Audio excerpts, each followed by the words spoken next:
45 വർഷം ഭരിച്ച ഒരു സിസ്റ്റമാണ് 3 മാസമായ ഒരു ഭരണസമിതിയെ ഇത്തരത്തിലുള്ള കാര്യങ്ങൾ സംസാരിക്കാൻ നിൽക്കുന്നത്. സംസ്കൃത കോളേജിൽ കോർപ്പറേഷന്റെ വാഹനം ഇട്ടാൽ ടയർ കുത്തിക്കീറുമെന്ന് പറഞ്ഞു. ഒരു മന്ത്രിയും ഒരു മുൻ മേയറും ഇങ്ങനെയാണോ ആളുകളെ പഠിപ്പിക്കേണ്ടത്? ഇങ്ങനെ രാഷ്ട്രീയമായ വിരോധം വെച്ചുകൊണ്ട് ഇങ്ങനെ പെരുമാറാമോ? നമ്മുടെ നാട്ടിൽ കുറച്ച് പ്രതിസന്ധിയിലായിട്ടുള്ള കുടിവെള്ള പ്രശ്നം, അതോടൊപ്പം തന്നെ മുന്നറിയിപ്പൊന്നും ഇല്ലാതെ തന്നെയുള്ള പവർ കട്ട്, മഴക്കാലപൂർവ്വ ശുചീകരണം, ഇങ്ങനെയുള്ള ചില കാര്യങ്ങളിലാണ് നിങ്ങളുമായി ചർച്ച ചെയ്യാനും നടക്കുന്ന പ്രവർത്തനങ്ങൾ അറിയിക്കുവാനുമാണ് ഒരുമിച്ച് കാണാമെന്ന് കരുതിയത്. ബഹുമാനപ്പെട്ട ജലസേചന വകുപ്പ് മന്ത്രി കഴിഞ്ഞ ദിവസം ഒരു മീറ്റിംഗ് വിളിച്ചിരുന്നു. അപ്പോൾ അതിൻ്റെ അടിസ്ഥാനത്തിൽ ചില വസ്തുതകൾ വീണ്ടും ചർച്ചയാവുകയാണ്. മാധ്യമങ്ങളിൽ നിന്ന് മനസ്സിലാക്കാൻ സാധിച്ചത്, നെയ്യാറിൽ നിന്നും കൂടുതൽ ജലം നഗരത്തിലേക്ക് എത്തിക്കണം എന്നുള്ളൊരു ആലോചന ആ ഉദ്യോഗസ്ഥരുടെ യോഗത്തിൽ ഉണ്ടായിരുന്നു എന്നാണ് മാധ്യമ വാർത്തകളിൽ നിന്ന് മനസ്സിലാക്കാൻ സാധിച്ചത്. ഇത് തന്നെയാണ് ആവശ്യം. അതായത് ഒരു ഉദ്ദേശം 30 വർഷം മുൻപ് ആവിഷ്കരിച്ച പദ്ധതികളാണ് ഇപ്പോഴും തിരുവനന്തപുരം പട്ടണത്തിൽ കുടിവെള്ളം എത്തിക്കുന്നതുമായി ബന്ധപ്പെട്ട് നിലവിലുള്ളത്. ഈ 30 വർഷം മുമ്പുണ്ടായിരുന്ന ജനസംഖ്യയല്ല ഇപ്പോൾ തിരുവനന്തപുരത്തുള്ളത്. 30 വർഷം ഉണ്ടായിരുന്ന ഫ്ളാറ്റുകളും അതോടൊപ്പം തന്നെ സ്ഥാപനങ്ങളെക്കാൾ നിരവധി എണ്ണം കൂടിയിട്ടുണ്ട്. ജനസംഖ്യ തന്നെ ലക്ഷക്കണക്കിന് നഗരത്തിൽ വർദ്ധിച്ചിട്ടുണ്ട്. ഫ്ളാറ്റുകൾ 100 കണക്കിന് കൂടിയിട്ടുണ്ട്. സ്ഥാപനങ്ങൾ 100 കണക്കിന് കൂടിയിട്ടുണ്ട്. ആശുപത്രികൾ വന്നിട്ടുണ്ട്. മോളുകളൊക്കെ വന്നിട്ടുണ്ട്. ഞാൻ 2 ദിവസം മുമ്പ് USTയിൽ പോയിരുന്നു. USTയിൽ മാത്രം 7000 ജീവനക്കാരുണ്ട്. എല്ലാ വിഭാഗത്തിലും കൂടെ പണിയെടുക്കുന്ന 7000 ജീവനക്കാരുണ്ട്. UST 30 വർഷത്തിനിപ്പുറമാണ് വന്നത്. അതുപോലുള്ള ചെറുതും വലുതുമായിട്ടുള്ള ഏകദേശം 800 IT സ്ഥാപനങ്ങൾ തിരുവനന്തപുരം പട്ടണത്തിൽ മാത്രമുണ്ട്. ചെറുതും വലുതുമായിട്ടുള്ളത്. ഈ ഇത്രയും പേരിൽ നല്ലൊരു ശതമാനവും പട്ടണത്തിന് പുറത്തുനിന്ന് വന്ന് ജീവിക്കുന്നവരാണ്. അപ്പോൾ അവരുടെയൊക്കെ തന്നെ പലരുടെയും കുടുംബാംഗങ്ങൾ ഉൾപ്പെടെ ലക്ഷക്കണക്കിന് ജനസംഖ്യ വർദ്ധിച്ചിട്ടുണ്ട്. എന്നാൽ 30 വർഷം മുൻപുണ്ടായിരുന്ന ജനസംഖ്യയുടെ കണക്കിനിട്ട പൈപ്പിലൂടെയാണ് ഇപ്പോഴും വെള്ളം വരുന്നത്. വേനൽ വരുമ്പോഴേക്കും, വേനൽ കടുക്കുമ്പോൾ പലപ്പോഴും അരുവിക്കരയിലെ ജലസംഭരണികൾ വറ്റാറുണ്ട്. അപ്പോൾ അതിന് നമ്മളൊരു ദീർഘവീക്ഷണത്തോടെ ഒരു ഓൾട്ടർനേറ്റീവ് കണ്ടെത്തിയാൽ മാത്രമേ വരും കാലങ്ങളിൽ നമുക്ക് ഈ പ്രശ്നത്തെ നേരിടാൻ സാധിക്കുകയുള്ളൂ. അതിന്റെ അടിസ്ഥാനത്തിൽ ഈ ഭരണസമിതി വന്ന് ആദ്യത്തെ നാളുകളിൽ വാട്ടർ അതോറിറ്റിയുടെ ഉദ്യോഗസ്ഥന്മാരുമായിട്ട് നടത്തിയ ചർച്ചയുടെ അടിസ്ഥാനത്തിൽ തന്നെ വിവരം ബോധ്യപ്പെടുകയും നെയ്യാറിൽ നിന്നുൾപ്പെടെ വെള്ളം കൊണ്ടുവരേണ്ട ആവശ്യകത ചൂണ്ടിക്കാട്ടുകയും ചെയ്തിട്ടുണ്ട്. അപ്പോൾ അങ്ങനെയുള്ള പദ്ധതികൾ ആവിഷ്കരിച്ചാൽ മാത്രമേ ഭാവിയിലെങ്കിലും ഈ പ്രശ്നത്തിന് നമുക്ക് പരിഹാരം കണ്ടെത്താൻ സാധിക്കുകയുള്ളൂ എന്നുള്ളതാണ് വസ്തുത. ഈ വസ്തുത വളരെ ഗൗരവത്തോടെ സംസ്ഥാന സർക്കാരും അതോടൊപ്പം തന്നെ കേന്ദ്ര സർക്കാരിന്റെ മന്ത്രാലയങ്ങളുമായി ബന്ധപ്പെട്ട് ഗൗരവമായി ചർച്ച ചെയ്യുകയും ഇതിൽ നഗരഭരണത്തിന് നേതൃത്വം കൊടുക്കുന്ന ഭരണസമിതി എന്നുള്ള നിലയ്ക്ക് കോർപ്പറേഷന്റെ എല്ലാവിധത്തിലുള്ള ഇടപെടലുകളും സഹകരണവും ഉണ്ടാവുകയും ചെയ്യും. അങ്ങനെ ആണ് നമ്മൾ ഈ പ്രശ്നത്തെ അഡ്രസ്സ് ചെയ്യേണ്ടതെന്നാണ് ഞങ്ങൾക്ക് സൂചിപ്പിക്കാനുള്ളത്. സ്വാഭാവികമായും ജലവിതരണത്തിൽ കോർപ്പറേഷന്റേതായ ഇടപെടലുകൾ നടത്തുവാനുള്ള ഉത്തരവാദിത്വമുണ്ട്. മാധ്യമപ്രവർത്തകർ പരിശോധിച്ചാൽ അറിയാം, നാളിതുവരെ ഇല്ലാത്ത തരത്തിലുള്ള ഒരു ഇടപെടലാണ് ഈ പ്രശ്നം മുൻകൂട്ടി കണ്ടുകൊണ്ട് തന്നെ കോർപ്പറേഷന്റെ ഈ ഭരണസമിതി ചെയ്തിട്ടുള്ളത്. ഇത്രത്തോളം ടാങ്കറുകൾ സൗജന്യമായി കുടിവെള്ളവുമായി നഗരത്തിന്റെ തലങ്ങും വിലങ്ങും ഓടുന്ന കാഴ്ച നാളിതുവരെ കണ്ടിട്ടില്ല. 100 കൗൺസിലർമാരോട് ആരോട് നിങ്ങൾ അന്വേഷിച്ചാലും അറിയാം, 24 മണിക്കൂറും പ്രവർത്തിക്കുന്ന വാർ റൂം സജ്ജമായിട്ടുണ്ട്. ഒരുപക്ഷെ ടാങ്കറിന്റെ എന്തെങ്കിലും വേറെ ഏതെങ്കിലും റൂട്ടിൽ പോയിരിക്കുകയാണെങ്കിൽ അരമണിക്കൂറോ 1 മണിക്കൂറോ ഒക്കെ താമസിക്കാറുണ്ട്. പക്ഷേ കൗൺസിലർമാർ വിളിച്ചാൽ ആ എത്തിക്കേണ്ട സ്ഥലത്ത്, അല്ലെങ്കിൽ റെസിഡൻസ് അസോസിയേഷന്റെ ഭാരവാഹികൾ വിളിച്ചാൽ, അല്ലെങ്കിൽ ആ ഓരോ പ്രദേശത്തുമുള്ള ഉത്തരവാദിത്തപ്പെട്ടവർ വിളിച്ചാൽ എത്രയും പെട്ടെന്ന് തന്നെ ടാങ്കറിൽ സൗജന്യമായി വെള്ളം എത്തിക്കുവാനുള്ള സംവിധാനം ഞങ്ങൾ ചെയ്തിട്ടുണ്ട്. മുൻപ് ഇന്ന് ഞാനൊരു പത്രത്തിൽ കണ്ടു, വലിയ ടാങ്കുകൾ പല സ്ഥലത്തും വയ്ക്കുമായിരുന്നു എന്ന് വാർത്ത കണ്ടു. ടാങ്കുകൾ വെച്ചാൽ അവിടെ പോയി എടുത്തുകൊണ്ട് പോകാൻ വേണ്ടി വീണ്ടും സംവിധാനം വേണം. അതുകൊണ്ട് ഞങ്ങൾ ചെയ്തത് ചെറിയ ടാങ്കറുകൾ, ഈ ടാങ്കുകൾ വയ്ക്കുന്നതിന് പകരം 20,000 ലിറ്ററിന്റെ ടാങ്കറുകൾ ഓരോ പ്രധാനപ്പെട്ട ജംഗ്ഷനുകളിലും ഇട്ടിട്ട് 2,000 ലിറ്ററിന്റെയും 5,000 ലിറ്ററിന്റെയും ചെറിയ ചെറിയ ടാങ്കറുകൾ ഇടറോഡുകളിൽ ഓടുന്ന സംവിധാനമാണ് ചെയ്തിരിക്കുന്നത്. ടാങ്ക് വെച്ച് കഴിഞ്ഞാൽ വെള്ളം എടുക്കാൻ വേണ്ടി വലിയ വലിയ കണ്ടെയ്നറും കൊണ്ട് അവർ പോയി എടുക്കണമല്ലോ, വീണ്ടും അതിൻ്റെ സംവിധാനം വേണമല്ലോ. അത് ജനങ്ങളുടെ ചിലപ്പോൾ കാണില്ല. അതുകൊണ്ട് 20,000 ലിറ്ററിൻ്റെ ടാങ്കർ തന്നെ റോഡിലിട്ടിട്ട് എങ്ങോട്ടാണ് ആവശ്യം അതിലിട്ട് വിട്ടുകൊടുക്കുകയാണ്. അപ്പോൾ അത്രത്തോളം ശുഷ്കാന്തിയോടെ കോർപ്പറേഷൻ്റെ ഉത്തരവാദിത്വം കോർപ്പറേഷൻ ചെയ്തുകൊണ്ടിരിക്കുകയാണ്, ഇനിയും ചെയ്യും. ഓരോ വാർഡിലും ഓരോ ടാങ്കർ വിട്ടു കൊടുത്തിരിക്കുകയാണ്. നാളിതുവരെ തിരുവനന്തപുരം കോർപ്പറേഷൻ ഭരണസമിതി ഇത് ചെയ്തിട്ടില്ല. പിന്നെ ഞാൻ നേരത്തെ പറഞ്ഞതുപോലെ വലിയ പദ്ധതികൾ കൊണ്ടുവരാൻ വേണ്ടി സംസ്ഥാന സർക്കാരിൻ്റെയും കേന്ദ്ര സർക്കാരിൻ്റെയും ഇടപെടലുകൾ വേണം. അതിന് കോർപ്പറേഷൻ്റെ ഉത്തരവാദിത്വം ആ ഭാഗത്തും നിർവഹിക്കും. പ്രത്യേകിച്ചും BJP കേന്ദ്ര സർക്കാരിൻ്റെ ഭരണത്തിന് നേതൃത്വം കൊടുക്കുമ്പോൾ ഞങ്ങൾക്ക് കൂടുതൽ ഇടപെടലുകൾ നടത്തുവാൻ സാധിക്കും. അത് തിരുവനന്തപുരത്തിന് വേണ്ടി ഞങ്ങൾ പരമാവധി പ്രയോജനപ്പെടുത്തും. ഇന്നലെ ബഹുമാനപ്പെട്ട മന്ത്രി പറഞ്ഞു കോർപ്പറേഷൻ്റെ ഉത്തരവാദിത്തമാണെന്ന് പറഞ്ഞു. ഞങ്ങളുടെ ഉത്തരവാദിത്തം ഞങ്ങൾ ഏറ്റെടുക്കുന്നു. അദ്ദേഹത്തിൻ്റെ ജോലിയും കൂടി ഭാഗമാണ് ഇതെന്നു കൂടിയുള്ള വസ്തുത ഒരിക്കൽ കൂടി ഓർപ്പെടും. ഇപ്പോൾ കേരളത്തിലെ ഏകദേശം 1000 പഞ്ചായത്തും മുനിസിപ്പാലിറ്റിയും കോർപ്പറേഷനും ഒക്കെ അവരുടെ മാത്രം ഉത്തരവാദിത്വം ആണ് എന്നുള്ള നിലപാടിലേക്ക് പോകരുത്. കോർപ്പറേഷൻ്റെ ഉത്തരവാദിത്വം കോർപ്പറേഷൻ ചെയ്യുകയാണ്. പക്ഷേ പൈപ്പിലൂടെ വെള്ളം കൊണ്ടുവരിക എന്നുള്ളതിന് സംസ്ഥാന സർക്കാരിൻ്റെ സഹകരണ ഇടപെടലും ആവശ്യമാണ്. ഞാൻ ഇത്രയും കാര്യങ്ങൾ ഞങ്ങളുടെ ഉത്തരവാദിത്വം ഞങ്ങൾ കൃത്യമായിട്ട് ചെയ്യുന്നുണ്ട്. ഇന്നലെ തന്നെ ബഹുമാനപ്പെട്ട മന്ത്രിയല്ലേ വാട്ടർ അതോറിറ്റി ഉദ്യോഗസ്ഥരെ വിളിച്ച് ഡയറക്ഷൻ കൊടുത്തത്. അത് വാട്ടർ അതോറിറ്റിയുടെ ഉത്തരവാദിത്വം ആ ഭാഗത്തുള്ളത് കൊണ്ടാണല്ലോ അദ്ദേഹം അത് ചെയ്തത്. ഞാൻ അതിലേക്ക് അതിലപ്പുറം ഇപ്പം കിടക്കുന്നില്ല. ആവശ്യമാണെങ്കിൽ അങ്ങനെയുള്ള ചർച്ചകളാവാം. ആ ആ പറയാം, ഞാൻ അതും നോട്ട് ചെയ്തിട്ടുണ്ട്. കിയോസ്കുകളിലേക്ക് വരാം. അടുത്ത നോട്ട് ചെയ്തിരിക്കുന്ന പോയിന്റ് അത് തന്നെയാണ്. ഇപ്പോൾ കിയോസ്കുകളുണ്ട്. ഈ കിയോസ്കുകളെ കുറിച്ച് നമ്മൾ പറയുമ്പോഴേക്കും ഞങ്ങൾ ആദ്യ ആഴ്ചയിൽ തന്നെ കിയോസ്കുകളെ കുറിച്ച് പരിശോധന നടത്തി. എഞ്ചിനീയറിംഗ് വിദഗ്ധരെ കൊണ്ടുവന്ന് ഈ കിയോസ്കുകൾ മുഴുവൻ പരിശോധിച്ചു. ഈ കിയോസ്കുകൾ പ്രവർത്തിക്കുന്നതിനുള്ള എസ്റ്റിമേറ്റും എടുത്തു. എസ്റ്റിമേറ്റ് തുക പറഞ്ഞാൽ നിങ്ങൾ ഞെട്ടിപ്പോവും, ഞാനതിവിടെ പറയുന്നില്ല. ഈ കിയോസ്കുകൾ പ്രവർത്തനം ആരംഭിച്ച് 2-3 മാസങ്ങൾ കഴിഞ്ഞപ്പോൾ തന്നെ ഈ കിയോസ്കുകൾ പ്രവർത്തനരഹിതമായി. അതോടൊപ്പം തന്നെയാണ് ലക്ഷക്കണക്കിന് രൂപ മുടക്കി പണി കഴിപ്പിച്ച ഈ ടോയ്ലറ്റുകളും പ്രവർത്തനരഹിതമായി. ഈ ടോയ്ലറ്റുകളും കിയോസ്കുകളും പ്രവർത്തിപ്പിക്കുവാൻ വേണ്ടിയുള്ള വളരെ വലിയൊരു പരിശ്രമം ഡിസംബർ 26-ാം തീയതി ഭരണസമിതി ചുമതലയിൽ വന്നു. ജനുവരി ആദ്യത്തെ ആഴ്ചയിൽ തന്നെ എഞ്ചിനീയറിംഗ് വിദഗ്ധരെ എത്തിച്ചു, പരിശോധിച്ചു, അതിൻ്റെ എസ്റ്റിമേറ്റും എടുത്തതാണ്. അതിനുശേഷം കൗൺസിൽ അക്കാര്യം വയ്ക്കുന്ന ചർച്ചകളായപ്പോഴേക്കുമാണ് മാർച്ച് പകുതിയോടുകൂടി തെരഞ്ഞെടുപ്പ് പ്രഖ്യാപിച്ചത്. സ്വാഭാവികമായിട്ടും ഞങ്ങൾക്ക് കോഡ് ഓഫ് കോണ്ടാക്ട് പിൻവലിച്ചതിന് ശേഷം മാത്രമേ അത്തരത്തിലുള്ള തീരുമാനങ്ങൾ എടുക്കുവാനുള്ള സാഹചര്യമുള്ളൂ. അതുകൊണ്ട് ഞങ്ങൾ ആ തീരുമാനങ്ങളിലേക്ക് പോകാതെ പെൻഡിങ് വച്ചിരിക്കുകയാണ്. നിയമപരമായ തടസ്സമുണ്ട്. എന്നാൽ ഒരു കാര്യം മനസ്സിലാക്കേണ്ടത്, ഈ കിയോസ്കുകൾ എത്ര വർഷം മുമ്പാണ് പണി കഴിപ്പിച്ചത്? അത് മാസങ്ങൾക്ക് മുമ്പ് തകരാറിലായി. ഇങ്ങനെയുള്ള നടപടികൾക്ക് നേതൃത്വം കൊടുത്ത ആരാണെന്ന് മാധ്യമങ്ങൾ ചർച്ച ചെയ്യണം. മുൻ മേയർ പല കാര്യങ്ങളും പറഞ്ഞതുകൊണ്ടാണ് ഞാൻ ഇക്കാര്യങ്ങൾ പറയുന്നത്. അങ്ങനെയുള്ള ചർച്ചകളിലേക്ക് ഈ ഭരണസമിതിക്ക് പോകാൻ താല്പര്യമില്ലാത്തത് കൊണ്ടാണ് നിങ്ങളൊക്കെ ചോദിക്കുന്നത് വരെ അക്കാര്യങ്ങളിൽ പറയാതിരുന്നത്. സ്വാഭാവികമായിട്ട് മാധ്യമങ്ങൾ ചോദിക്കുമ്പോൾ നിങ്ങൾ പറയേണ്ടി വരും. മാസങ്ങൾ മാത്രം ലക്ഷക്കണക്കിന് രൂപ മുടക്കി ഈ കിയോസ്കുകൾ സ്ഥാപിച്ച്, ഈ ടോയ്ലറ്റുകൾ സ്ഥാപിച്ച് മാസങ്ങൾ കഴിയുമ്പോഴും അത് പണിമുടക്കുന്ന ഒരു സാഹചര്യം വരുമ്പോൾ ആ പ്രവർത്തനങ്ങൾ ആരാണ് നടത്തിയത്, ആ പ്രവർത്തനങ്ങൾ ആരാണ് ഏൽപ്പിച്ചത്, അതിനെക്കുറിച്ചൊക്കെ ചർച്ച ചെയ്യേണ്ടതായിട്ടുണ്ട്. ഈ സ്മാർട്ട് സിറ്റിയുടെ പേരിൽ നടത്തിയ 1000 കോടി രൂപ നഗരത്തിൽ ചെലവഴിക്കുമ്പോൾ ആ സ്മാർട്ട് സിറ്റിയുടെ പേരിൽ പണി കഴിപ്പിച്ച പല റോഡിലും ഇപ്പോഴും വെള്ളം കെട്ടുന്നുണ്ട്, ഇല്ലേ? സ്മാർട്ട് സിറ്റി റോഡുകളിൽ പലതിലും ഇപ്പോഴും വെള്ളം കെട്ടുന്നതിൻ്റെ കാരണം അത് നടത്തിയ എഞ്ചിനീയറിംഗ് വിദഗ്ധരോട് ചോദിക്കേണ്ടതായിട്ടുണ്ട്. ബില്ലൊപ്പിട്ട് വാങ്ങിക്കൊണ്ട് പോയാൽ മാത്രം പോരല്ലോ, അത് നിശ്ചിത കാലത്തേക്ക് അവർ ഉത്തരവാദിത്വം പറയണമല്ലോ.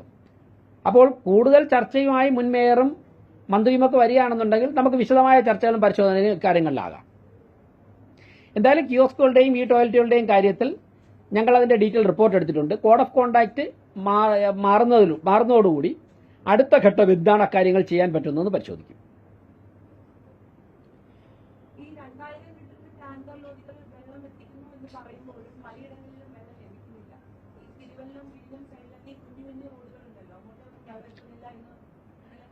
അതിൽ താങ്കൾ പറഞ്ഞത്, താങ്കൾ തന്നെ അവിടെ പോയി റിപ്പോർട്ട് ചെയ്ത കാര്യം ശ്രദ്ധയിൽ വന്നിരുന്നു. ഇപ്പോൾ 2 പ്രശ്നമുള്ളത്, ഇങ്ങനെ ശ്രദ്ധയിൽപ്പെടുത്തുന്ന സ്ഥലങ്ങളിൽ ഇപ്പോൾ പൈപ്പിലൂടെ വെള്ളം കിട്ടുന്ന സ്കൂട്ടർ പോകുന്ന സ്ഥലങ്ങളിലും അതോടൊപ്പം തന്നെ ഫ്ളാറ്റിന്റെ മുകളിലത്തെ നിലയിലും നമുക്ക് വെള്ളം എത്തിക്കാനുള്ള പരിമിതിയുണ്ട്. അത് പൈപ്പിലൂടെ എത്തിയാൽ സാധിക്കുകയുള്ളൂ. ആ മാധ്യമപ്രവർത്തകർ പറഞ്ഞ സ്ഥലത്ത് ഓട്ടോ പോകുന്ന സ്ഥലമാണ്. അവിടെ അങ്ങനെ ചർച്ച വന്ന സമയത്ത് തന്നെ ചെറിയ പിക്കപ്പ് ഓട്ടോ, അതിൽ ഏറ്റവും ചെറിയ ടാങ്ക് എടുത്ത് അതിൽ കയറ്റി വെച്ച് അങ്ങനെ കൊണ്ടുപോകുന്ന ടെമ്പററി സംവിധാനവും അറേഞ്ച് ചെയ്യാനുള്ള വ്യവസ്ഥ ചെയ്തിട്ടുണ്ട്. അക്കാര്യങ്ങൾ നടക്കുന്നുണ്ട്. എവിടെയെങ്കിലും അങ്ങനെ ഉണ്ടെങ്കിൽ ഇനിയും ഇടപെടുവാനുള്ള ഹെൽത്ത് സൂപ്പർവൈസർമാരെയും ഹെൽത്ത് ഇൻസ്പെക്ടർമാരെയും ചുമതലപ്പെടുത്തിയിട്ടുണ്ട്. അവർക്കൊക്കെ തന്നെ അതിനാവശ്യമായുള്ള മറ്റു കാര്യങ്ങൾ ചെയ്തു കൊടുത്തിട്ടുണ്ട്. അതായത് ഈ ഇടറോഡുകളിലൊക്കെ പൈപ്പിലൂടെ എത്തിയാൽ മാത്രമേ പ്രശ്നം പൂർണ്ണമായിട്ട് പരിഹരിക്കപ്പെടുകയുള്ളൂ. ടാങ്കിനും ഒക്കെ പോകാനുള്ള പരിമിതിയുള്ള നമുക്കറിയാം, ചെറിയ റോഡുകളിലൊക്കെ തന്നെ. മറ്റൊരു പ്രശ്നം ഞങ്ങൾ ഫേസ് ചെയ്യുന്നത് ഈ പല കരാറുകളും കൊടുത്തിരിക്കുന്നത് 10 വർഷത്തേക്കാണ്. ഇപ്പോൾ ലൈറ്റ് അണഞ്ഞാൽ അതിനെ പ്രകാശിപ്പിക്കുന്നവർക്ക് കരാർ കൊടുത്തിരിക്കുന്നത് 10 വർഷത്തേക്കാണ്. 10 വർഷത്തേക്ക് പല കരാറുകളും കൊടുത്തിരിക്കുമ്പോൾ ഉണ്ടാകുന്ന പ്രായോഗിക ബുദ്ധിമുട്ട്, സാങ്കേതിക വിദ്യ ഇപ്പോൾ ഓരോ കാലം കഴിയുമ്പോഴും മാറുകയാണ്. 6 മാസം 1 വർഷം കഴിയുമ്പോൾ മാറുകയാണ്. അപ്പോൾ പുതിയ സാങ്കേതിക വിദ്യകളിൽ ഇൻട്രൊഡ്യൂസ് ചെയ്യാനായിട്ടുള്ള പരിമിതി നമുക്കുണ്ടാവും. ഇന്നലെ ചില എഞ്ചിനീയർമാർ ബന്ധപ്പെട്ടത് നമുക്ക് പോസ്റ്റിൽ കയറാതെ തന്നെ ഒരു എക്യുപ്മെന്റ് ഉപയോഗിച്ചുകൊണ്ട് താഴെ നിന്നുകൊണ്ട് ബൾബ് മാറാം, ഇലക്ട്രിക് പോസ്റ്റിലെ ബൾബ് മാറാം. അതിനുള്ള അഡ്വാൻറ്റേജ് ഒന്ന്, KSEBയുടെ ലൈൻ ഓഫ് ചെയ്യേണ്ട കാര്യമില്ല. ഈ എക്യുപ്മെന്റ് തന്നെ മുകളിൽ പോയി ഫ്യൂസായ ബൾബ് ഊരി വരികയും ആ സമയം പുതിയ ബൾബ് കൊടുത്താൽ അത് തന്നെ നേരെ പോയി ഘടിപ്പിച്ചിട്ട് വരും. അതൊരു മോട്ടോർ വർക്ക് ചെയ്താൽ മതി. ആ സാങ്കേതികവിദ്യ ഇന്നലെ കാണിച്ചു. അപ്പോൾ 10 വർഷത്തേക്ക് ഒരു കരാർ കൊടുത്തിരിക്കുമ്പോഴേക്കും ആ സാങ്കേതിക വിദ്യ ഇതിൽ ഇൻഡക്ട് ചെയ്യാനുള്ള പരിമിതിയുണ്ട്. കുറേ നിയമ തടസ്സങ്ങളുണ്ടാവും, സാമ്പത്തിക കാര്യങ്ങളിലുള്ള ചർച്ചകൾ ആവശ്യമാണ്. അപ്പോൾ അങ്ങനെ 10 വർഷത്തേക്കും 15 വർഷത്തേക്കും ഒക്കെ കരാർ കൊടുത്തിരിക്കുമ്പോൾ ഉണ്ടാകുന്ന ചില പ്രായോഗിക ബുദ്ധിമുട്ടുകൾ ഈ ഭരണസമിതി അഭിമുഖീകരിക്കുന്നുണ്ട്. ലീഗൽ ഒപ്പീനിയൻ പലരും തേടിയിട്ടുണ്ട്. കാരണം നാളെ ഹൈക്കോടതിയും കേസും ഒക്കെ ആയിക്കഴിഞ്ഞാൽ കാര്യങ്ങളൊക്കെ നീണ്ടുപോകും. ഇങ്ങനെയുള്ള കുറച്ച് പ്രതിസന്ധികളുടെ ഇടയിലൂടെയാണ് കടന്നു പോകുന്നത്.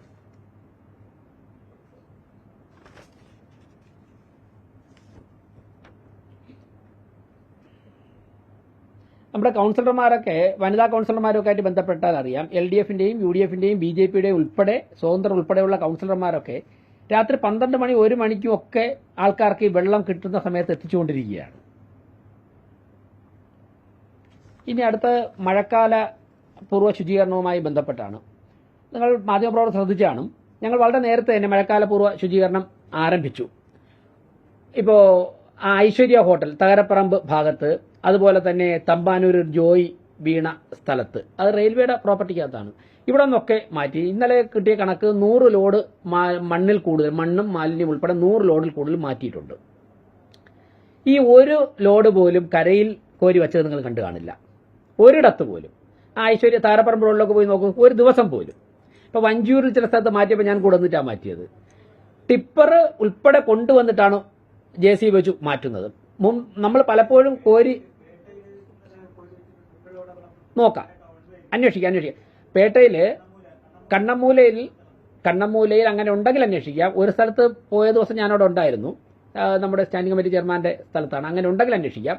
ഞാൻ ഈ ഉറപ്പ് പറഞ്ഞ സ്ഥലങ്ങളിൽ നിങ്ങൾ പോയി നോക്കിയാൽ അറിയാം, 100 ലോഡിൽ കൂടുതൽ മാറ്റിയിട്ടും കരയിൽ കോരി വെച്ചിട്ടില്ല.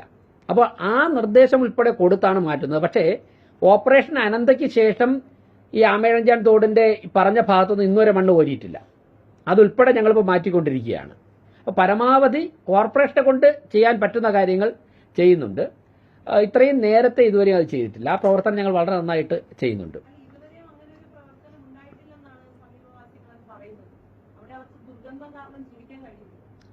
അല്ല, ഞാൻ പറഞ്ഞത് മണ്ണ് മഴക്കാല പൂർവ്വ ശുചീകരണത്തിന്റെ പ്രവർത്തനത്തിന്റെ ഭാഗമായിട്ട് മാറ്റിക്കൊണ്ടിരിക്കുന്ന കാര്യമാണ് ഞാൻ പറഞ്ഞത്. ദുർഗന്ധം കാരണം ജീവിക്കാൻ സാധിക്കാത്ത ഒരുപാട് പ്രദേശങ്ങളുണ്ട്. അതിനുള്ള മെക്കാനിസം നമ്മൾ കണ്ടെത്തണം. അത് ഞങ്ങളുടെ ചർച്ചയിലുണ്ട്. ഞാൻ പറഞ്ഞു വരുമ്പോഴേക്കും പൂർത്തിയാകുമ്പോൾ ശരിയാവും. പറയാം, സമയം ഇപ്പം പെട്ടെന്ന് പറയാൻ പറ്റില്ല. എന്താണ് പരിഹരിക്കാൻ ആലോചിക്കുന്ന മെക്കാനിസം എന്ന് ഇപ്പം പറയാം. അത് എഞ്ചിനീയറിംഗ് വിദഗ്ധരും അതിന്റെ കോൺട്രാക്ട് എടുക്കുന്ന വർക്കിന്റെ ഡ്യൂറേഷനൊക്കെ അറിഞ്ഞതിന് ശേഷം മാത്രമേ എപ്പോൾ അവസാനിക്കുമെന്ന് പറയാൻ സാധിക്കുകയുള്ളൂ. പറയാം.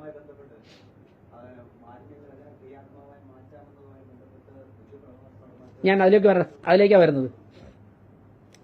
ഇപ്പോൾ അദ്ദേഹം പറഞ്ഞതുകൊണ്ട് പറയാം. അത് ശ്രീ ഡോക്ടർ ബിജു പ്രഭാകർ അദ്ദേഹം ഇന്നലെ ഒരു മാധ്യമത്തിലൂടെ ഡിസ്ക്ലോസ് ചെയ്ത കാര്യമായതുകൊണ്ട് ഞാനിപ്പോൾ പറയാം. അല്ലെങ്കിൽ നടക്കുന്ന എല്ലാ ചർച്ചയും നമ്മൾ പറയേണ്ട സ്റ്റേജ് എത്തിയിട്ടില്ല. ഞങ്ങൾ ഈ ഭരണസമിതി വന്നപ്പോൾ തന്നെ നിങ്ങളോടൊക്കെ പറഞ്ഞിരുന്നു, കുറച്ച് രാഷ്ട്രീയ നേതാക്കന്മാരും ഉദ്യോഗസ്ഥരും മാത്രം ഇരുന്ന് നഗരത്തിന്റെ കാര്യം ചർച്ച ചെയ്ത് തീരുമാനമെടുക്കുന്ന ശൈലിയിൽ നിന്നും ചെറിയ വ്യത്യാസം വരുത്തിക്കൊണ്ട് ഞങ്ങൾ ഇതിനുള്ള സാഹചര്യം ഒരുക്കുകയും തിരുവനന്തപുരത്തെ സ്നേഹിക്കുന്ന, തിരുവനന്തപുരത്തിന്റെ പ്രശ്നങ്ങൾ പഠിച്ചിട്ടുള്ള, അതിന് പരിഹാരം അറിയാവുന്ന വിദഗ്ധരുമായി കൂടി കൂടുതൽ കൂടിയാലോചനകൾ നടത്തി നഗരഭരണം നടത്തണമെന്നാണ് ഞങ്ങൾ ആഗ്രഹിക്കുന്നത്.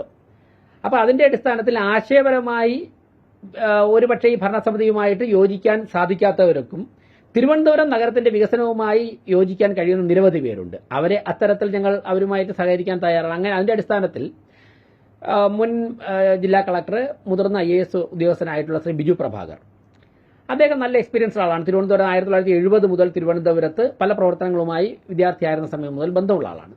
അദ്ദേഹവുമായി ചില കാര്യങ്ങൾ ആശയവിനിമയം നടത്തി ഉടൻ തന്നെ അദ്ദേഹം കോർപ്പറേഷനിൽ എത്തുകയും മണിക്കൂറുകളോളം തിരുവനന്തപുരത്തിന്റെ പല സാഹചര്യങ്ങളെക്കുറിച്ച്, സാധ്യതകളെക്കുറിച്ച്, പ്രശ്നങ്ങൾ എങ്ങനെ പരിഹരിക്കാമെന്നുള്ളതിനെക്കുറിച്ചുള്ള അദ്ദേഹത്തിന്റെ എക്സ്പീരിയൻസ് ഷെയർ ചെയ്തു. അതോടൊപ്പം തന്നെ ഇന്ന് രാവിലെ ഒരു പ്രമുഖ ആർക്കിടെക്റ്റ് ടെലിഫോണിൽ ചില കാര്യങ്ങൾ മേയർ ആവശ്യപ്പെട്ടപ്പോൾ അതിന്റെ ഡയഗ്രാം ഉൾപ്പെടെയുള്ള കാര്യങ്ങളുമായിട്ട് വന്നിരുന്നു. രാവിലെ 10 മണിക്ക് ഞാൻ അരമണിക്കൂർ അദ്ദേഹമായിട്ട് അത് ചർച്ച. അദ്ദേഹം വളരെ പെട്ടെന്ന് തന്നെ 3 ദിവസം മുമ്പാണ് ആവശ്യപ്പെട്ടത്. പക്ഷേ അദ്ദേഹം കൃത്യമായിട്ട് അദ്ദേഹത്തിന്റെ ഒരു പ്ലാനുമായിട്ട് വന്നിരുന്നു. അടുത്ത ദിവസം ഈ വിദഗ്ധരുമായിട്ട് ഇരിക്കുന്നുണ്ട്. അവരുമായൊക്കെ ചർച്ച ചെയ്തിട്ട് ഈ പ്രശ്നങ്ങൾ എങ്ങനെ പരിഹരിക്കാം. കഴിഞ്ഞ ദിവസം USTയിൽ പോയി, വെറുതെ അല്ല, USTയിൽ പോയി അവരുടെ സീനിയർ സയന്റിസ്റ്റുകളുമായൊക്കെ ഇരുന്നത് ആക്കുളം കായലുമായി ബന്ധപ്പെട്ട് എഞ്ചിനീയറിംഗ്, ഈ ടെക്നോ പാർക്ക് മേഖലയിലുള്ളവർക്ക് IT പ്രൊഫഷണൽസ്, IT കമ്പനികൾക്ക് അക്കാര്യങ്ങളിൽ ഏത് രീതിയിൽ ഇടപെടാൻ സാധിക്കും, ആ പ്രശ്നങ്ങൾ എങ്ങനെ പരിഹരിക്കുക, അതിനെക്കുറിച്ച് ചർച്ച ചെയ്യാനാണ്. അപ്പോൾ എല്ലാ തരത്തിലുമുള്ള ഇടപെടലുകളും ചർച്ചകളും നടക്കുന്നുണ്ട്. അത് ഒരു പരിഹാരത്തിലേക്ക് നയിക്കും. അപ്പോഴേക്കും നമുക്ക് നമ്മുടെ പ്രതീക്ഷയ്ക്കനുസരിച്ച് നഗരത്തെ എത്തിക്കാൻ സാധിക്കും. ഇപ്പം ബിജു പ്രഭാകർ സാർ വളരെ തൃപ്തികരമായിട്ടല്ലേ സംസാരിച്ചത് ഇന്നലെ. ആമേഴഞ്ഞാൻ തോടിലൂടെ ഈ ഡ്രെയിനേജ് വേസ്റ്റ്, സിവറേജ് വേസ്റ്റൊക്കെ വ്യക്തികൾ ഉൾപ്പെടെ ഒഴുക്കുന്നുണ്ട്, സ്ഥാപനങ്ങൾ ഒഴുക്കുന്നുണ്ട്, വ്യക്തികൾ ഒഴുക്കുന്നുണ്ട്. ഇതെങ്ങനെ പ്രിവെന്റ് ചെയ്യാന്നുള്ള ഒരു അഡ്വൈസാണ് അദ്ദേഹത്തിന് തേടിയത്. നമ്മൾ ഇതുവരെയും ചർച്ചയിൽ വരാത്ത വളരെ നല്ല മെക്കാനിസമാണ് അദ്ദേഹം പറഞ്ഞത്. കൂടുതൽ സ്ഥലം അക്വയർ ചെയ്യാതെ തന്നെ നമുക്ക് ഈ പ്രശ്നത്തിൽ പരിഹാരം കണ്ടെത്താം. പലരോട് ചർച്ച ചെയ്തപ്പോഴും അത് വളരെ പോസിറ്റീവായിട്ടുള്ള സപ്പോർട്ടാണ് അതിന് കിട്ടിയിട്ടുള്ളത്.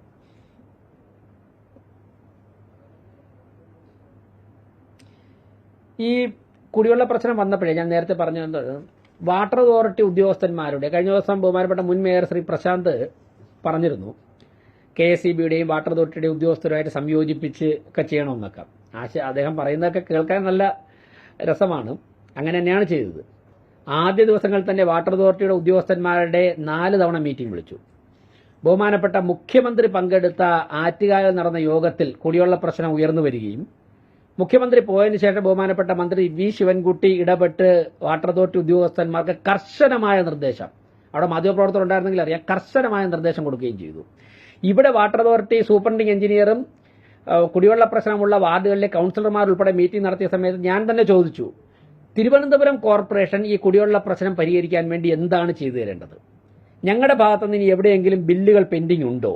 എന്ത് ചെയ്തു തരണം? ഒരു സഹായവും തിരുവനന്തപുരം കോർപ്പറേഷന്റെ ഭാഗത്തുനിന്ന് വാട്ടർ അതോറിറ്റി ആവശ്യപ്പെട്ടിട്ടില്ല. ആ കുളത്തൂർ കഴക്കൂട്ട മേഖലയിൽ ചില സ്ഥലങ്ങളിൽ ബൂസ്റ്റർ പമ്പ് വെച്ച് കഴിഞ്ഞാൽ ഈ പ്രശ്നത്തിന് കുറച്ച് പരിഹാരമാകുമെന്ന് ഒരു എഞ്ചിനീയർ പറയുകയും, അസിസ്റ്റന്റ് എഞ്ചിനീയർ പറയുകയും, ആ ബൂസ്റ്റർ പമ്പിന്റെ എക്സ്പെൻസ് കോർപ്പറേഷൻ വഹിക്കാമെന്ന് ഞങ്ങൾ പറയുകയും ചെയ്തതാണ്. 2 തവണ ആവശ്യപ്പെട്ടിട്ട് അതിന്റെ എസ്റ്റിമേറ്റ് എടുത്തത്. ഞാൻ കുറ്റപ്പെടുത്തലല്ല, ഇക്കാര്യത്തിൽ ഉദ്യോഗസ്ഥരെ കൂട്ടിയോജിപ്പിച്ച് ചെയ്യാൻ പറ്റുന്ന എല്ലാ കാര്യങ്ങളും ചെയ്തിട്ടുണ്ട്.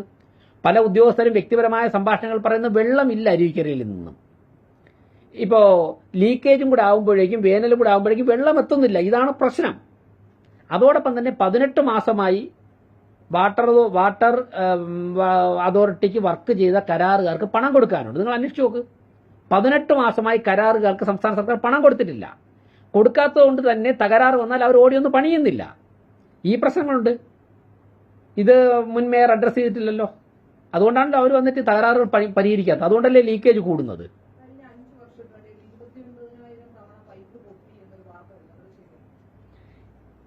കറക്റ്റ് എണ്ണം രേഖാമൂലം എനിക്ക് കിട്ടിയിട്ടില്ല. ഇത്തരത്തിലുള്ള വാർത്ത ഞാൻ കേട്ടു. എന്തായാലും പൈപ്പ് പൊട്ടിയിട്ടുണ്ട് പല സ്ഥലങ്ങളിൽ, ഇപ്പോഴും പൊട്ടിക്കൊണ്ടിരിക്കുന്നു. ഇപ്പോൾ എൻ്റെ വാർഡിൽ കുലശേഖരം, അവിടെ ശിവക്ഷേത്രത്തിൻ്റെ മുമ്പിൽ പൈപ്പ് പൊട്ടുന്ന 4 തവണ ഞാൻ വാട്ടർ അതോറിറ്റിയായിട്ട് ബന്ധപ്പെട്ടു.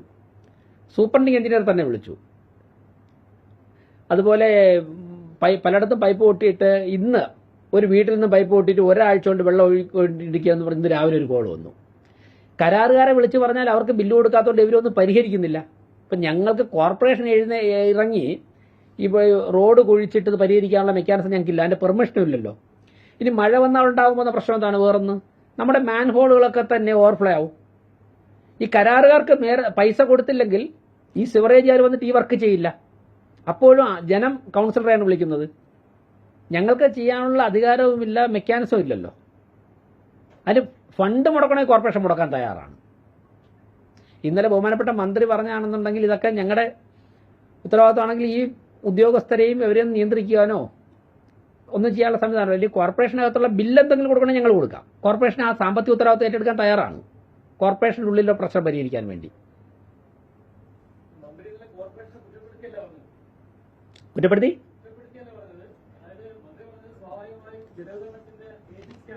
വിതരണത്തിന്റെ യെസ് ഞാൻ അതാ സമ്മതിച്ചത്. മന്ത്രി പറഞ്ഞ 100% അദ്ദേഹം പറഞ്ഞ ഉത്തരവാദിത്വം ഞങ്ങൾ ഏറ്റെടുത്ത് കഴിഞ്ഞു. അതുകൊണ്ടാണ് 210 ടാങ്കറുകൾ തലങ്ങും വിലങ്ങും ഓടുന്നത്. വിതരണം, ജലവിതരണം, യെസ്, ആ വിതരണം ഞങ്ങൾ നടത്തിക്കൊണ്ടിരിക്കുന്നു. ഇനിയും അത് എവിടെയെങ്കിലും എത്തേണ്ടതായിട്ടുണ്ടെങ്കിൽ കൗൺസിലർ വാട്ടർ അല്ല, അപ്പൊ കോർപ്പറേഷന്റെ ഉത്തരവാദിത്വം എന്തെന്നാ പറഞ്ഞത്?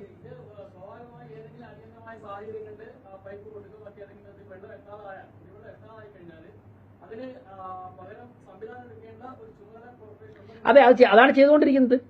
ഞാൻ പറഞ്ഞ ആ ഉത്തരവാദിത്തമാണ് മന്ത്രി ഇന്നലെയല്ലേ പറഞ്ഞത്. ഞങ്ങൾ ജനുവരി മാസം മുതൽ ചെയ്തുകൊണ്ടിരിക്കുകയാണെന്നേ.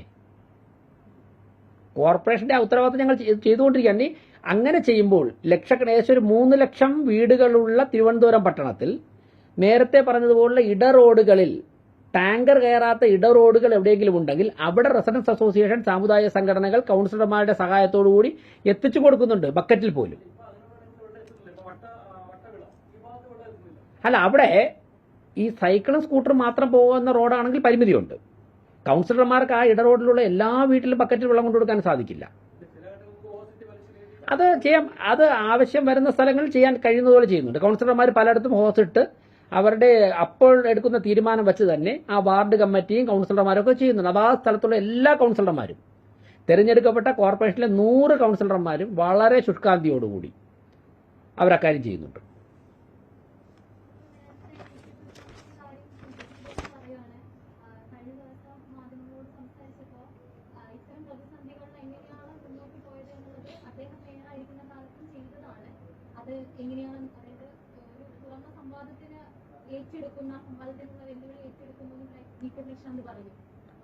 അല്ല, ഞാനൊരു കാര്യം പറയാമല്ലോ.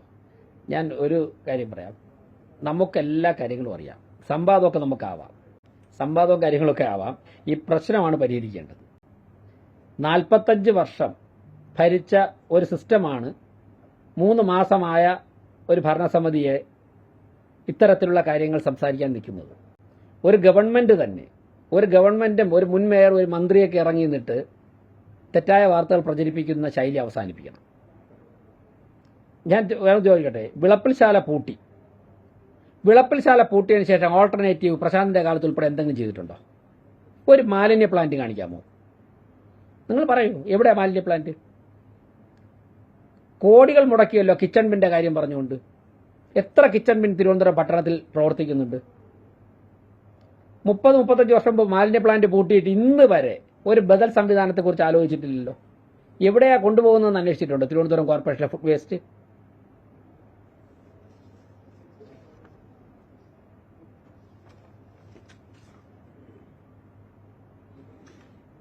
പിന്നെ അദ്ദേഹം പറഞ്ഞു ആറ്റുകാൽ ക്ലീനിങ് പാളിയുന്നത്. എവിടെയാ പാളിയത്?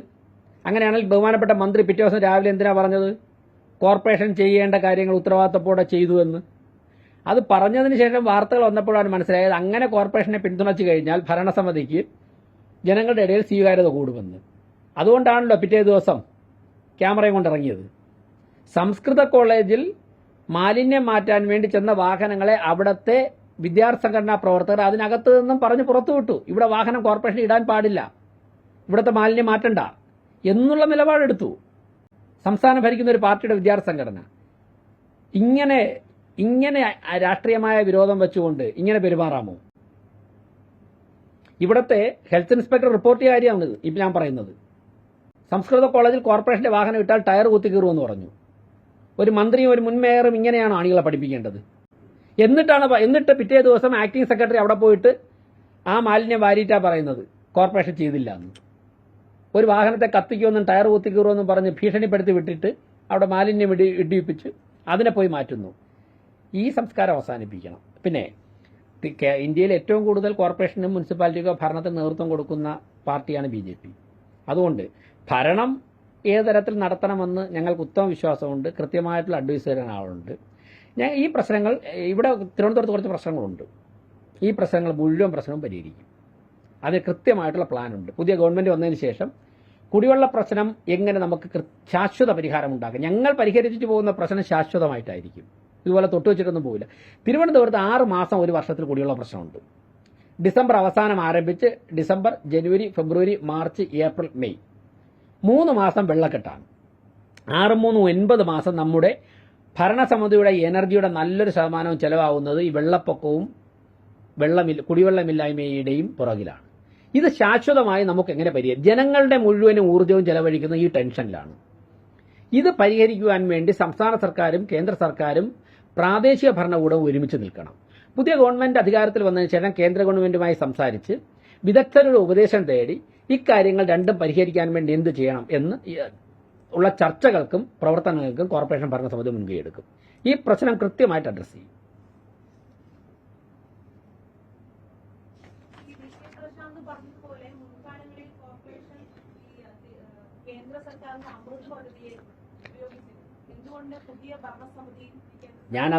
അതാണല്ലോ പറഞ്ഞത്. ഞങ്ങൾക്ക് മാർച്ച് 15 ശേഷം മെയ് 6 വരെയുള്ള ഞങ്ങൾക്ക് പരിമിതിയുണ്ട്.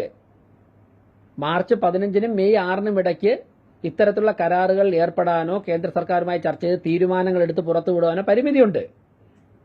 പ്രശാന്ത് പറയുന്ന 45 വർഷത്തെ ഭരണസമിതിയുടെ ചരിത്രമാണല്ലോ. നമുക്ക് ആർക്കും അറിയാമല്ലോ. അമൃത് പദ്ധതി ഞാൻ പറഞ്ഞത് ആ പ്ലാന്റ് അവിടെ രണ്ടാമത്തെ പ്ലാന്റ് വന്ന് അദ്ദേഹത്തിന്റെ 4 വർഷത്തെ ഭരണസമിതിയുടെ സമയത്തല്ലേ. ഇനി ആ പ്ലാന്റ് അവിടെ വന്നെങ്കിൽ ഇന്നെന്ത് വീണ്ടും പ്രശ്നം നിലനിൽക്കുന്നു? അത് വിജയകരമായിരുന്നെങ്കിൽ ഇന്നും ആ പ്രശ്നം ഉണ്ടാവാൻ പാടില്ലല്ലോ. അതിനെന്താ അദ്ദേഹം ഉത്തരം പറയാത്തത്? ഞാനത് പറയട്ടെ സുഹൃത്തെ. അദ്ദേഹത്തിന്റെ പ്ലാന്റിന്റെ അങ്ങനെയാണെങ്കിൽ വേനൽക്കാലം വരുന്നതിനും അറ്റകുറ്റ പണികൾ നടത്തണമെന്നുള്ള ബോധമില്ലാത്തവരാണ് എഞ്ചിനീയർമാര്. പ്രശാന്തിന്റെ സമയത്ത് അദ്ദേഹം പറഞ്ഞത് പദ്ധതി വിജയമായിരുന്നുവെങ്കിൽ, അദ്ദേഹത്തിന്റെ സമയത്ത് കോടികൾ ചെലവഴിച്ച് നടപ്പിലാക്കിയ കിച്ചൺ ബെഞ്ച് വിജയമായിരുന്നുവെങ്കിൽ ഇന്ന് ഈ ഫുഡ് വേസ്റ്റ് കൊണ്ടുവന്ന് ഓടയിൽ തള്ളുവോ? അപ്പൊ ചോദിച്ചാൽ ഒരുപാട് കാര്യങ്ങൾ അങ്ങോട്ട് ചോദിക്കാണ്ട്. പിന്നെ അങ്ങനെയുള്ള ചർച്ചകളിലേക്ക് പോയി നമ്മുടെ വാല്യുബിൾ ആയിട്ട് സമയം അതിനുവേണ്ടി മാറ്റിവെക്കേണ്ട എന്ന് കരുതിയിട്ടാണ് ഞാൻ അതിലേക്കൊന്ന് പോകാത്തത്.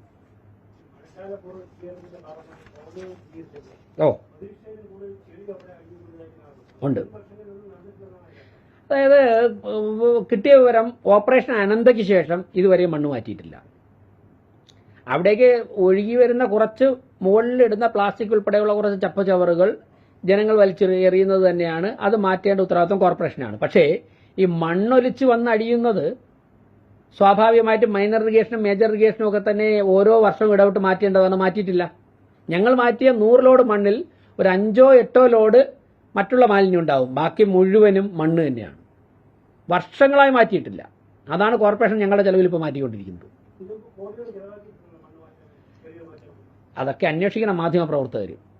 ഇതൊക്കെ എവിടെയാണ് മാറ്റിയത്, ആരാണ് മാറ്റിയത്, ഇത് ഒക്കെ അന്വേഷിക്കണം. ഞാനിപ്പോൾ ഒരു മേയറായിരുന്നു കൊണ്ട് അക്കാര്യങ്ങളിലേക്ക് നിങ്ങൾ തന്നെ അന്വേഷിച്ച് പറഞ്ഞാൽ മതി.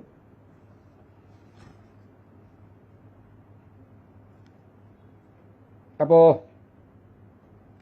ഇത്രയും കാര്യങ്ങളാണ് പ്രധാനമായിട്ട് പറയാനുള്ളത്. പിന്നെ മറ്റൊന്ന് ഇപ്പോൾ പറഞ്ഞു കൊടുത്താൽ കൂടെ പറയാം. നമ്മുടെ ഒരു സ്ലോട്ടർ ഹൗസ് കുന്നുകുഴിയിലുണ്ട്. അത് ഉദ്ഘാടനം നടന്നിരുന്നു. അവിടെ ചെന്ന് കഴിഞ്ഞാൽ അറിയാം. ബഹുമാനപ്പെട്ട മുൻ മന്ത്രിയുടെ പേരൊക്കെ എഴുതി വെച്ചിട്ട് കല്ലൊക്കെ ഇട്ടിട്ടുണ്ട്. അവിടെ നിങ്ങൾ കണ്ടു കാണും. ഉദ്ഘാടന വാർത്തയൊക്കെ ഞങ്ങൾ കൊടുത്തിട്ടുണ്ട്. അപ്പോൾ അതറിഞ്ഞിട്ട് ഞങ്ങളുടെ ഒരു ടീം കഴിഞ്ഞ ദിവസം അവിടെ പോയിരുന്നു. അവിടെ ഇലക്ട്രിക് കണക്ഷൻ പോലും കിട്ടിയിട്ടില്ല. ആലോചിച്ച് നോക്കുക. മൃഗങ്ങളെ ഇറച്ചിയാക്കാൻ വേണ്ടി കൊണ്ടുവരാൻ വേണ്ടി ബഹുമാനപ്പെട്ട തദ്ദേശ മന്ത്രി ഉദ്ഘാടനം ചെയ്ത സ്ഥാപനത്തിൽ ഇലക്ട്രിക് കണക്ഷൻ കിട്ടിയിട്ടില്ല. പിന്നെ എങ്ങനെ അത് പ്രവർത്തിക്കുന്നത്?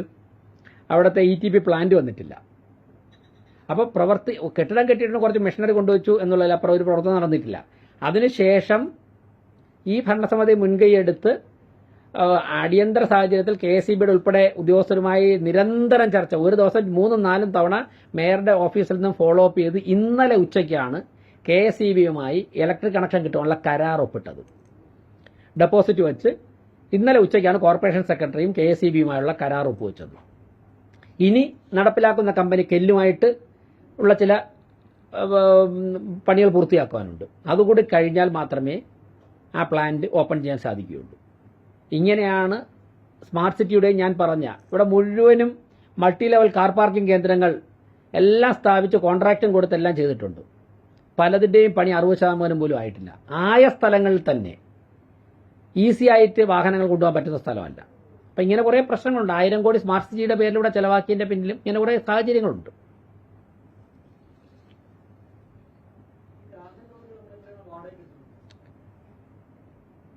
വാടകയ്ക്കെടുത്തത് ഓരോ ആവശ്യം വരുന്നതാണ്. ചില ദിവസം ഡിമാൻഡ് കൂടുമ്പോൾ കൂടുതൽ എടുക്കേണ്ടി വരും. ചില ദിവസങ്ങളിൽ അത്രത്തോളം വേണ്ടി വരില്ല. ഇപ്പോൾ ആൾക്കാർ വീട്ടിൽ നിൽക്കുന്ന ദിവസങ്ങളിൽ വെള്ളി, ശനി, ഞായറൊക്കെ വാഹനങ്ങളുടെ എണ്ണം കൂടുതൽ വേണ്ടി വരും. എക്സാക്റ്റ് ഓരോ ദിവസമുള്ള എണ്ണം വേരി ചെയ്തിരിക്കും. പറയാം, ഡിമാൻഡ് വരുന്നതനുസരിച്ചാണ് വാഹനം എടുക്കുന്നത്. ഹെൽത്തിൽ നിന്ന് അതിൻ്റെ ഇന്നലെ വരെയുള്ള റിപ്പോർട്ട് അവിടെ ചോദിച്ചാൽ കിട്ടും. ഉണ്ട്, വാഹനം ഓടുന്നുണ്ട്. ചില സ്ഥലങ്ങളിൽ ആ ദിവസങ്ങൾ വേണ്ടി വരില്ല. കൗൺസിലർമാർ വിളിക്കുന്ന അനുസരിച്ചിട്ടാണ്. കോർപ്പറേഷന് ചെറുതും വലുതുമായിട്ട് കോർപ്പറേഷന് 9-10 ടാങ്കർ വലിയ ടാങ്കറുണ്ട്. ഞാൻ എക്സാക്ട് എണ്ണം തരാം. ഓരോ ഇത്ര ലിറ്റർ എന്നുള്ളത് ഓരോന്നിൻ്റെ കണക്ക് തരാം.